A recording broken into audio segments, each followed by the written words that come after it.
আসসালামু আলাইকুম, সবাইকে জেনে সল্টে স্বাগতম। আশা করি সবাই ভালো আছেন। আমরাও আলহামদুলিল্লাহ ভালো আছি। নতুন বাসায় আসার পরে আল্লাহর রহমতে মেহমান আমার বাসায় প্রতি সপ্তাহে কম বেশি থাকে। তো এই তো চলে এসেছি আমার দাওয়াত ভিডিও পার্ট 1 নিয়ে। এখানে আমি দাওয়াতের আগের দিনে সবকিছু প্রিপারেশন করে নিচ্ছি, কারণ আমি চাই না যেদিন মানুষ আসবে সেদিন বাসার মধ্যে পুরো রান্না একটা স্মেল থাকুক। আমি রোস্টের মাংস ভাজতে দিয়ে চলে এসেছি কাবাবের প্রিপারেশন নিতে। কাবাবের সবকিছুই মোটামুটি ডান। এখন শুধু প্রত্যেকটাকে গোল গোল আকৃতি দিয়ে ফ্রিজে রেখে দেবো, যেন গরম গরম ভাজতে পারি। এখানে আমার সবকিছু রেডি হয়ে এবার চলে এসেছি রোস্ট রান্না করতে। আজকের আমার ম্যাক্সিমাম রান্নায় আমি রাঁধুনি গুঁড়া মশলাটাই ব্যবহার করব।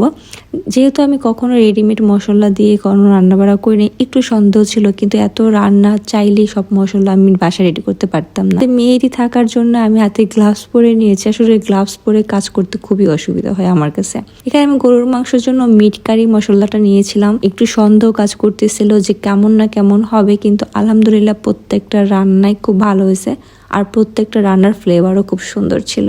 গরুর মাংস কষাতে বসিয়ে দিয়ে এখানে আমি চানা ডালের প্রিপারেশন নিচ্ছি। আমি প্রথমবার মেহমানদের জন্য চানা ডাল রেডি করতেছি, কারণ ভাবছি একটু ভাতের আইটেমও রাখবো।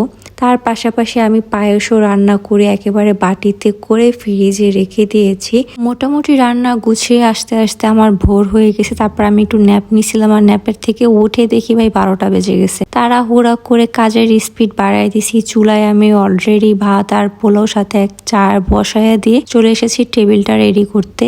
টেবিলটা রেডি করে আমি চা কমপ্লিট হওয়ার আগেই মাছ চুলায় বসাই দিছি। ভাবছি চা খেতে খেতে মাছটাও ভাজা কমপ্লিট হয়ে যাবে। ঘড়িতে অলরেডি 12:15 বেজে গেছে।